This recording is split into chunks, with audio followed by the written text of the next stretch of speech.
Shalom and welcome to the One Pasuk podcast, in which three rabbis from Englewood, New Jersey, each share an insight on one particular pasuk from the Parsha and reflect on each other's ideas.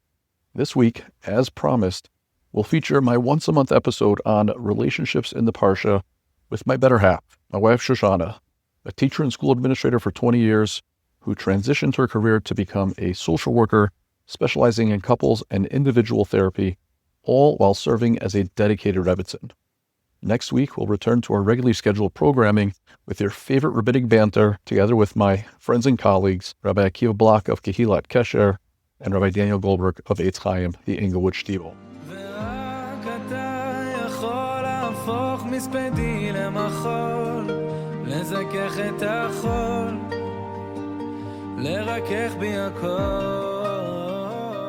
Our one pasuk for this week's Parsha, Parshas Vayeitzei, comes from Perek Lamed, Pasuk Beis, chapter 30, verse 2. It's a difficult exchange between Yaakov and Rachel. Pasuk says, Vayichar af Yaakov berachel. Yaakov was angry with Rachel. Vayomer hasachas Elokim anochi. Am I in place of God? Asher manam yimech privaten. That who has denied you a fruit of the womb? A very stark, a very harsh response that Yaakov makes to Rachel after Rachel demands from Yaakov that she be given children. Otherwise, she will die. Rachel suffered terribly watching her sister Leah give birth to so many children before she had any children. And so they have this very dramatic confrontation, which certainly lends itself to a discussion about relationships. So Shoshana, what do you have to say about this very dramatic exchange? I'd like to probe into the interaction by asking a question.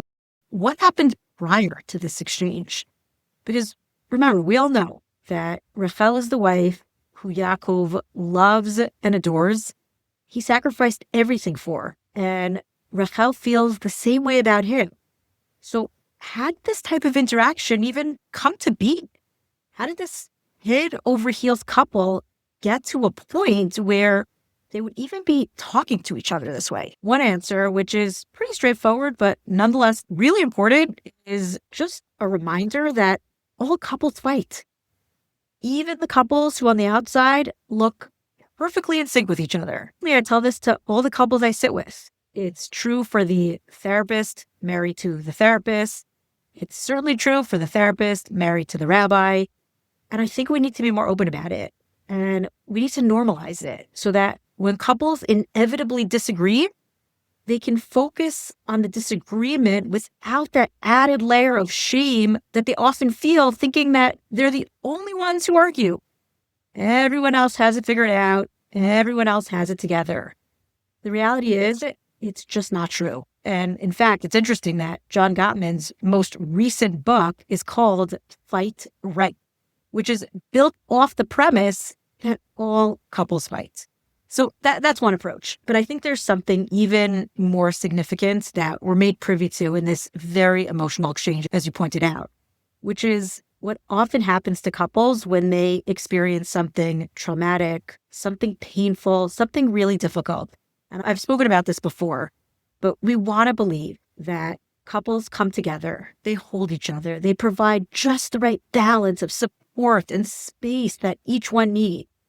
But in reality, when a couple experiences something difficult, each individual is far more likely to experience what's going on through their own individual self, through their own unique history and experiences, which shaped significant parts of them long before they met each other. And so with this in mind, just take another look at Rachel, who's sitting in such deep pain. She so badly wants to build a family with Yaakov, and she's really unraveling internally. I mean, the Rav describes her state of mind as one of emotional torment.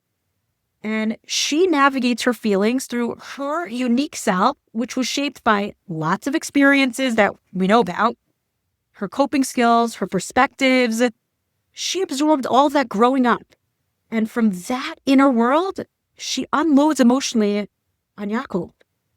And Yaakov also is contending with his own feelings of pain and probably lots of feelings of helplessness. And he's using his coping skills that he developed over the years that we also know about before he met Rachel. And from that internal place, he snaps right back. If you just look at this painful exchange, it should bring up inside of us so much empathy for the both of them. It's a layer of pain on top of a layer of pain. I think there's another layer here that you and I have talked about before. It's not just that all couples fight. Here, Rachel is suffering, and we're never at our best when we're experiencing extreme pain and stress. And so, of course, couples fight, but couples under duress, couples in crisis are far more likely to fight. So it's a really nuanced, important point, because oftentimes when we think about disagreements, we think about an objective topic that two people disagree on. Here, they are experiencing something together that they are going to respond to very differently as individuals, even though the objectively painful scenario is something that they're sharing. Obviously not in the same way. Yaakov has children, but he doesn't have them with Rachel. And thinking about it, it's reminding me of so many of the articles that I'm seeing now about the marital strife going on in Israel post all the reservists having spent so much time away from home. And it was different for the soldier who was away and for the spouse who was home. It was something that they shared and experienced in some sense together. The sacrifice was a shared sacrifice, but the effect that it had and the way that they're individually coping is creating such marital strife. You cannot find a therapist in Israel who is not overworked today. Yeah. It's a terribly painful reality, even when what the couple is experiencing is something that they're experiencing together in a connected kind of way. It's a really important point that you're raising.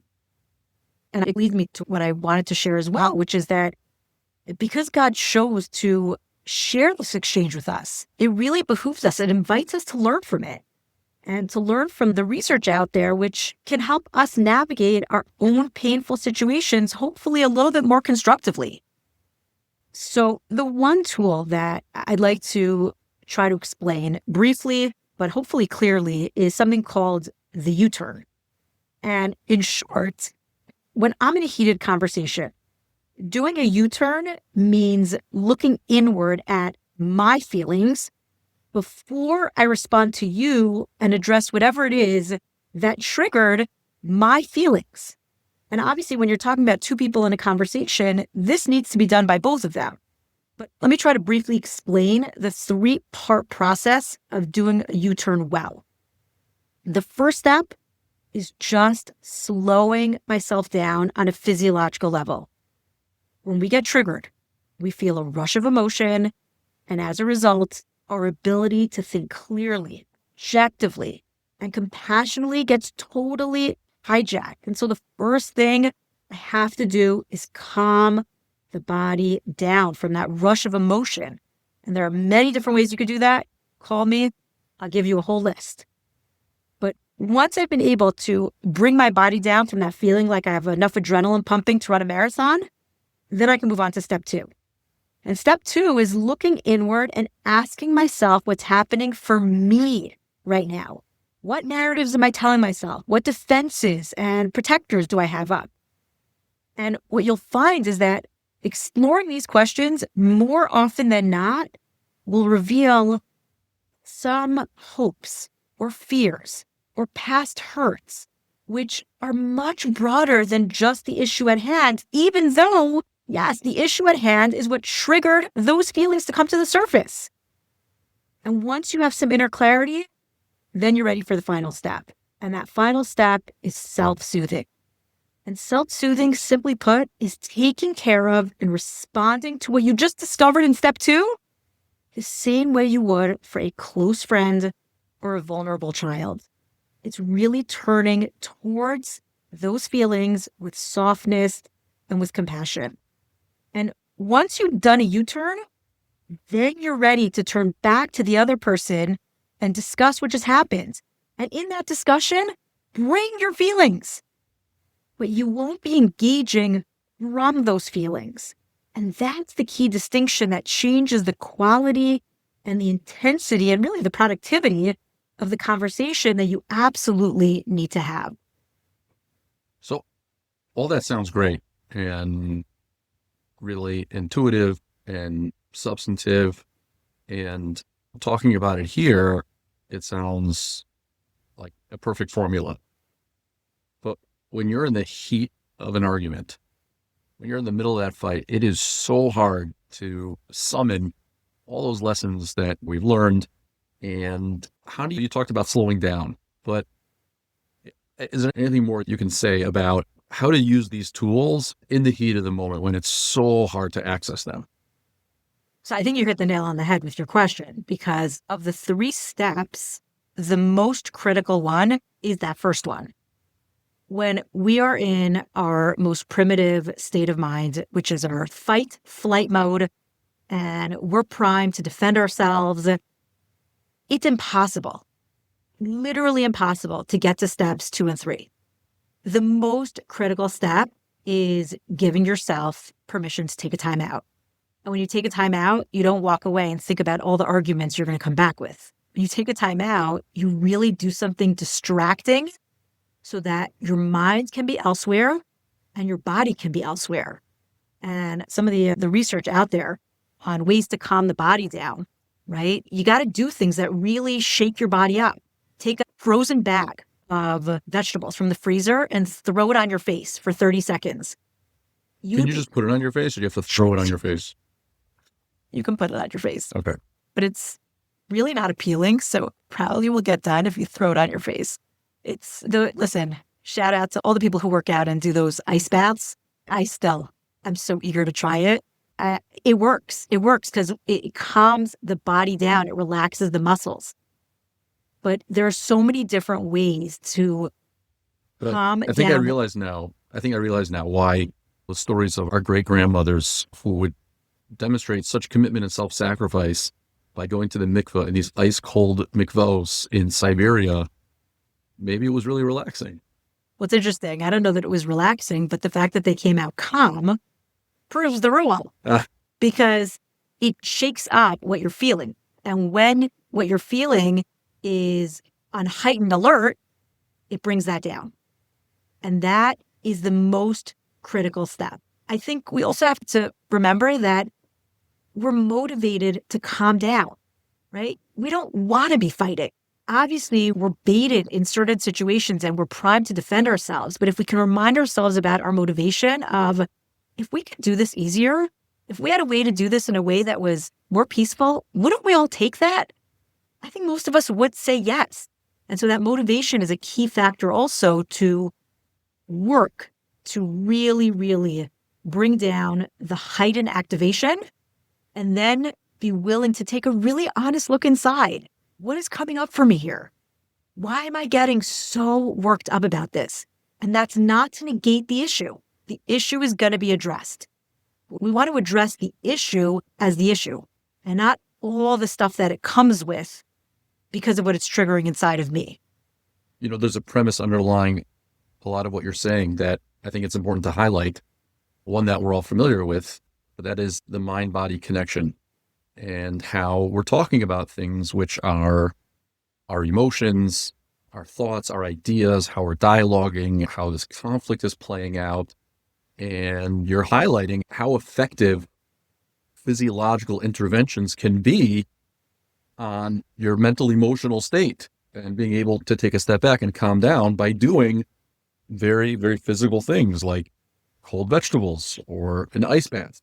And I think we understand that, but I think there's just so much more research and so much more understanding about this that I just wanted to point that out. It's so true. And here's a fun fact for all our kids. We're just getting Rachel started on this. I really push them to walk 3 times a week. And to the extent that they now call the treadmill. And we all call it that now because it's stuck.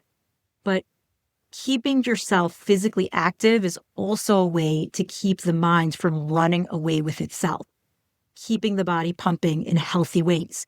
And when you build that muscle memory in yourself and you keep it going, you're setting yourself up for a lot more potential to be more even keel when you get triggered. It's also a really, really important skill.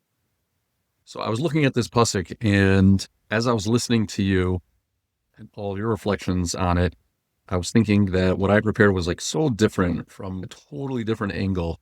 But as I was listening to you, I realized that it really ties back, because I was focused on the phrase, am I in place of God? What Yaakov says to Rachel when she demands a child. You think I'm God? I can just give you a child?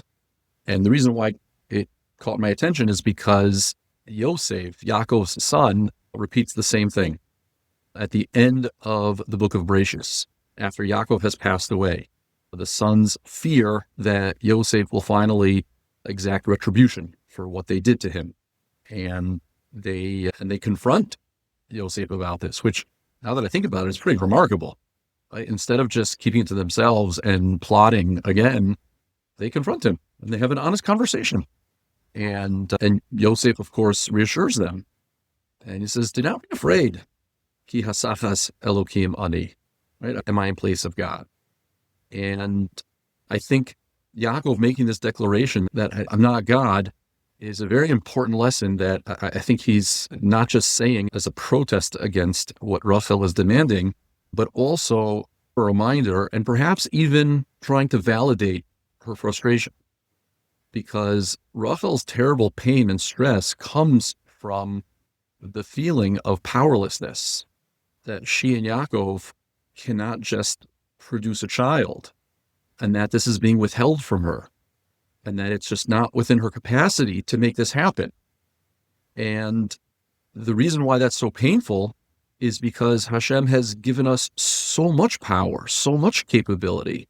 In fact, the pasuk in Tehillim, Mizmor Ches, says, right, the greatness of man, of humanity, is that we are just a little bit less than Elohim, right? Hashem has given us so much capacity, so much creative capacity. But yet ma'at, we're tachsareu ma'at, but we're a little bit less powerful, obviously a lot less powerful than Hashem. And so when we experience moments of great challenge, of great stress or pain, naturally we feel that tachsareu ma'at, right? We feel that powerlessness, and we experience situations of challenge or crisis are aggravated by the fact that we want to be able to just solve them. And we want to be able to just provide our own solution, our own redemption. But we can't. Because even though we have so much power, even though Hashem has given us so much capability, ultimately we have a degree of powerlessness. And so what Yaakov, I think, is implicitly trying to communicate to Rachel is that I recognize that this pain comes from the fact that we're not able to just fix this, that we are lacking and that we are reliant. And at the same time, I think within his expression that we are not Elohim and therefore we don't have all the power that we would want to have, I think he's hinting at a lesson, an idea that when we're in conflict with our spouse, with a friend, and we want to be able to just explain things in a certain way that they'll just get it. I find that when I'm having a miscommunication or a serious conversation with somebody, I feel like if I just find the right words, if I just find the right formulation, I'll be able to convince them of exactly what I'm trying to get them to understand, and they'll see things my way. And that can be very frustrating, and it can just perpetuate a conflict. But perhaps if we try to remind ourselves that we may not be able to convince everybody of everything, and that some people will just look at things from a different vantage point because they're just different and they look at the world in a different lens. And sometimes the lens is very different and sometimes the lens is somewhat different. But I think there's a certain amount of acceptance that we can't necessarily get everyone to think the way we do. That'll enable us to just take a step back, to listen a little bit more, to appreciate other perspectives, and not feel that desire that we have to convince and win over someone to like my side and my way of thinking, but be able to be more comfortable and be more accepting of having different perspectives, and that we can still connect despite those different perspectives. What you're raising is also an interesting observation in light of the fact that Chazal and the Midrash really take Yaakov to task and basically say to him, is this what somebody in pain should be hearing from you? Is this the response they should be getting? And I think it's interesting that what they don't say is your response was wrong. I think the time and place was misplaced.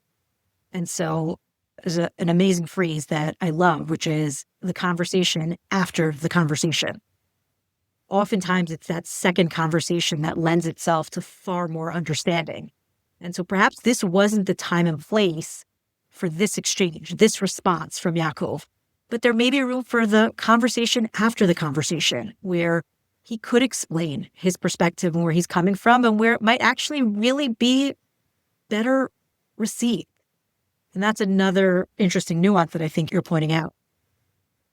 It's interesting you mentioned the conversation after the conversation, because another thing that I was thinking about is that probably one of the best things when you're in an argument that starts to just go in circles is a pause.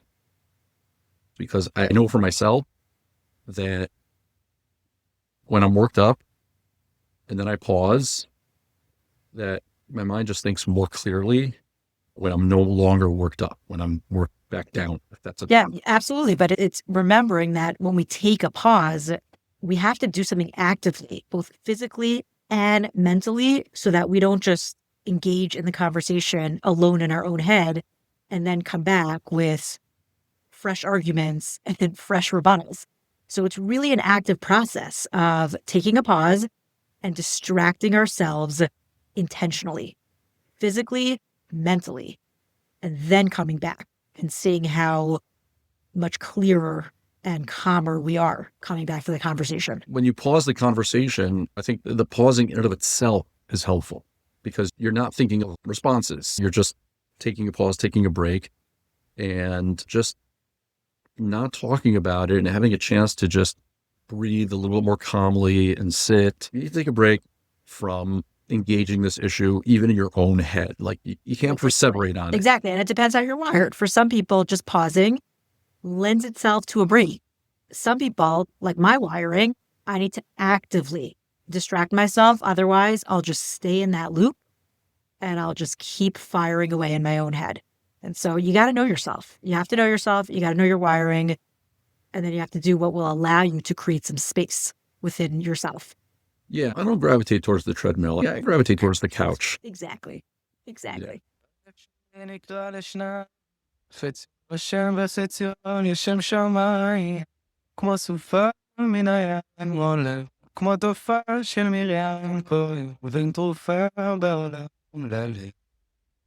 ורק אתה יכול להפוך מספדי למחול, וזה כל שתכול, לרכך בי הכל,